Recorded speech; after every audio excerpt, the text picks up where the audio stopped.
महादेव जितेबाला लीन हुए जप तपरे से जोग निद्र में सी जाती ध्यान में क्या ध्यान करती काली ठाकुर। तो आम गोटे बोली देखा हर हरि हरि बिना हर अधूरा हर बिना हरि अधूरा कहीं कहापाई रहीपर ना सी भगवान भावती ये भगवान भावती। जदि आमे माने निज निज भितर जातियान भावुचे सी छोट जातिर मो बड़ जातिर आमे आम भितर भाथिक देखुचे किंतु भगवान को भी छाड़ुनी। जदि किए से एकादशी व्रत करुच्ची ताहले से ताकू जदि कहुच्छी तू महादेवंकर प्रसाद पा सी कह ना ना ना मु एकादशी व्रत पालन कर महादेवंकर पाइबे नहीं पाप हम।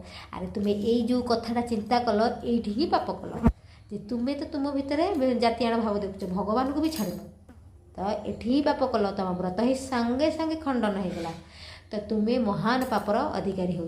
से जितेबले भी प्रसाद जी जहाँ देव जो भगवान हो सी समस्त देवकर गोटे नाम अनेक तत्व गोटे तेणुक तुम्हें माने भगवान पार्थक्य देखा ना जो मैंने जी जितेबाला ओषा व्रत कर जी प्रसाद देवे ताकू संगे संगे नतमस्तक हो ग्रहण करदेव बुझिल। आ हरिहर ठारे भेद देखिब नहीं सी परा एक गोटे ठाकुर राधे राधे।